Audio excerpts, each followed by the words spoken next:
ऊष्मा संचरण की दूसरी विधि है, इसको हम मेथड को बोलते हैं convection method of heat transfer, Hindi में बोलते हैं ऊष्मा संचरण की संवहन विधि। तो इस विधि से जो हीट ट्रांसफर होती है वो किस में होती है, एक तो लिक्विड्स में होती है, लिक्विड्स जिसको हिंदी में द्रव बोलते हैं, द्रव, और दूसरी होती है गैसेस में, गैस।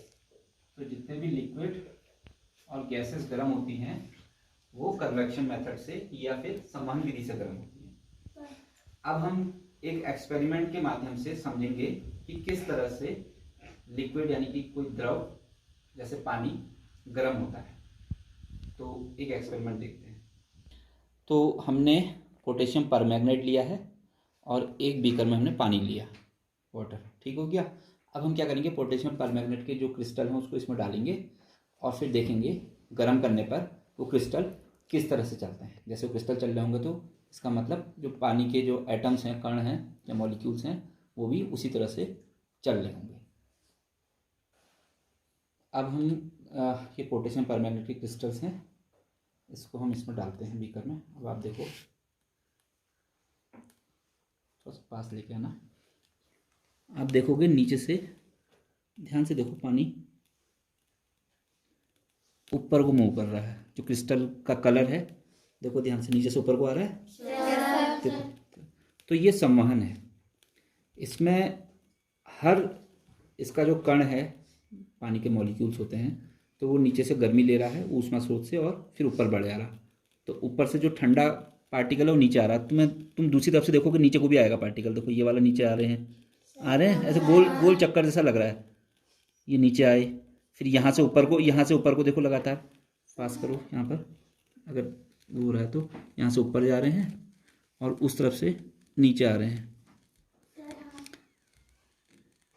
तो ये जो ऊष्मा संचरण की विधि कहलाती है, यही संवहन है।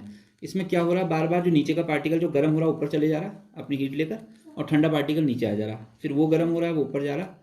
तो इस तरह से द्रव, जितने भी द्रव हैं, लिक्विड्स और जितने भी गैसेस हैं, वो इस मेथड से गर्म होती है। इस मेथड को कहते हैं संवहन विधि हिंदी में, और इंग्लिश में कन्वेक्शन मेथड। क्या कहते हैं? Convection method. ठीक है। तो एक एक्टिविटी के माध्यम से हम फिर समझते हैं कि संवहन विधि या कन्वेक्शन मेथड्स में कैसे हीट ट्रांसफर होती है। जैसे मैं मान लीजिए ऊष्मा स्रोत हूँ, मतलब ऐसा कि जो हीट प्रोवाइड कर रहा है, ऊष्मा दे रहे हैं, और आप लोग जो हो लिक्विड के पार्टिकल या गैस के पार्टिकल्स हो, ठीक है। अब आप लोग को हीट कैसे मिलेगी, तो जैसे मैंने यहाँ से हीट प्रोवाइड करी, इसको हीट दी, और ये पार्टिकल आगे चले गया, फिर दूसरा पार्टिकल आया, ये आगे चले गया, तीसरा आया, फोर्थ। हर पार्टिकल अपनी जगह से हीट लेकर मूव कर रहा है, घूम रहा है। ये अब सब पार्टिकल एक बार गर्म हो गया, दूसरा पार्टिकल फिर आ गया, फिर इसको इस तरह से करके ये प्रोसेस हमारी आगे को चलते जाएगी। तो इस तरह से कन्वेक्शन मेथड में सारे पार्टिकल धीरे धीरे करके गर्म हो जाते हैं। कंडक्शन में क्या था, कोई हिला नहीं था, एक ने दूसरे को दिया, दूसरे ने तीसरे को दिया, ऐसे तो था। और कन्वेक्शन में सब मूव कर रहे हैं, ठीक।